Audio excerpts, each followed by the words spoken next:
Bonjour. L'objectif de ce tutoriel est de comprendre la notion de cycle d'exploitation, de besoin en fonds de roulement et d'impact sur la trésorerie. Premier exemple. Un supermarché obtient en moyenne un crédit de 45 jours auprès de ses fournisseurs, la durée moyenne de stockage des produits est de 15 jours et les clients règlent au comptant.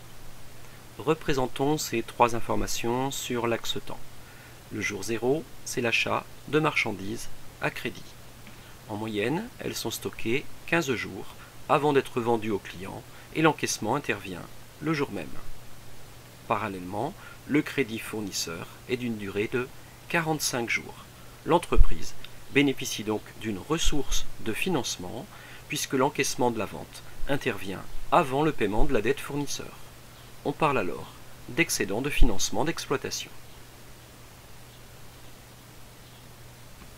Exemple 2. Un distributeur obtient en moyenne un crédit de 30 jours auprès de ses fournisseurs. La durée moyenne de stockage est de 25 jours et il accorde en moyenne un délai de paiement de 20 jours à ses clients. Représentons à nouveau ces trois informations. L'achat de marchandises à crédit le jour 0, une durée moyenne de stockage de 25 jours, une durée du crédit fournisseur de 30 jours et les clients qui achètent le jour 25 et qui ne paieront que le jour 45, ce qui entraîne pour l'entreprise un besoin de financement. Ainsi, lorsque l'encaissement de la vente intervient après le paiement de la dette fournisseur, l'entreprise a un besoin de financement, encore appelé besoin en fonds de roulement, BFR. Prenons dans ce troisième exemple le cas d'une entreprise industrielle qui obtient un crédit de 40 jours auprès de ses fournisseurs de matières premières. La durée de stockage des matières premières est de 15 jours, la durée moyenne de stockage des produits finis de 15 jours à nouveau, et le délai de paiement accordé à ses clients de 30 jours. Sur l'axe temps, on retrouve les 15 jours de stockage des matières premières, 15 jours en moyenne à nouveau de stockage de produits finis, avant d'effectuer la vente à crédit au client. Les fournisseurs ont accordé un crédit de 40 jours et nous avons accordé à notre client un crédit de 30 jours. Les clients vont donc payer le 60e jour alors que nous devons payer le fournisseur le 40e jour. L'entreprise a donc un besoin de financement.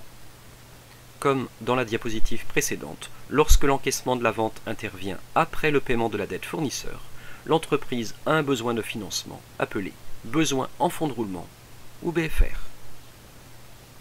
Pour terminer, nous pouvons synthétiser le concept de besoin en fonds de roulement par un graphique. Sur un axe physique, l'entreprise achète des matières premières, elle les stocke, les transforme en produits finis, qu'elle stocke à nouveau avant de vendre à ses clients. Sur l'axe monétaire, elle bénéficie d'un crédit fournisseur, mais accorde en général un crédit à ses clients. Et donc, le segment entre les deux représente le besoin en fonds de roulement pour l'entreprise. Ainsi, le besoin en fonds de roulement s'explique parce qu'il faut financer les stocks, financer le crédit client. Cependant, le BFR est diminué du fait que les fournisseurs également nous accordent un crédit. La question est donc, comment pourrait-on diminuer le besoin en fonds de roulement? Il est possible de jouer sur les deux crédits en essayant de payer les fournisseurs plus tard, en essayant de faire payer les clients plus tôt et en diminuant la durée de stockage, c'est-à-dire en améliorant la rotation des stocks. Voilà, l'exercice est terminé. Bon courage pour vos révisions.